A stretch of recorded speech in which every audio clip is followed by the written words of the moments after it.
Hi. Okay, so this week for my annotated bibliography, I actually accidentally submitted like an idea and quotes for the annotated bib to Eli,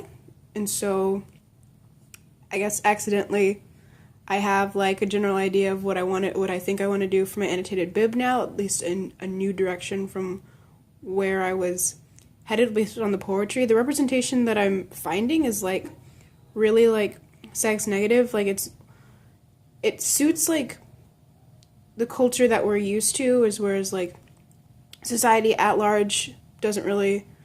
support women having like a lot of sex or like being sexual, at least for the poems that I've been reading. And so what I've seen is like a lot of like instances where like people value purity and like not having sex and all this stuff in the literature, but like girls and their mothers are still being like assaulted in these poems, and you can like discern like from the word and the language that they're using that these actions aren't consensual, and yet they turn around and say that they want only pure virgin people as partners, which was really bothering me. But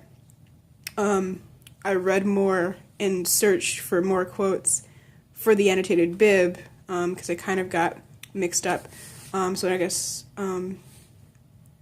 that's the work I've done on my annotated bib this week. As far as what I've learned in class, it's nice to be reading a novel for an English class again. It's nice to see that the symbols that I read in Foster and like that I've encountered in other stories are kind of coming back and helping me to better analyze the new texts that I'm encountering, so that's been really nice. I'm really interested in like where this novel is going to go, just because partially I'm really curious about like Helen and Hugh's relationship, and also about Manus and Ca'l's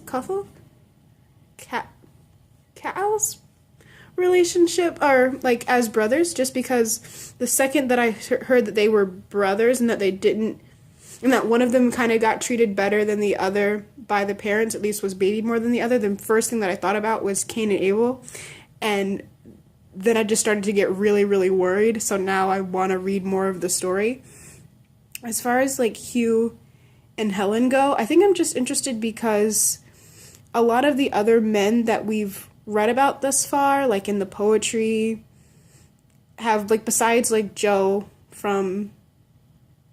Children's Hour, all they've done is wreak havoc. Like they were like rapists and they said mean things and they put women on trial for like crimes committed against them, and I just wasn't a huge fan of men in the poems that we read. But like Hugh seems like a pretty solid guy, and that doesn't mean that like Helen should feel, I'm talking about them like they're real people, doesn't mean that like Helen's character necessarily has to react the way that we expect her to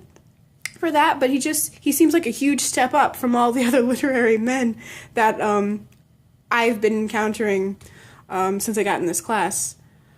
Yeah, that's been the week. I'm looking forward to discussing the next couple of chapters of the Blackwater Lighthouse, and I will see you on Monday.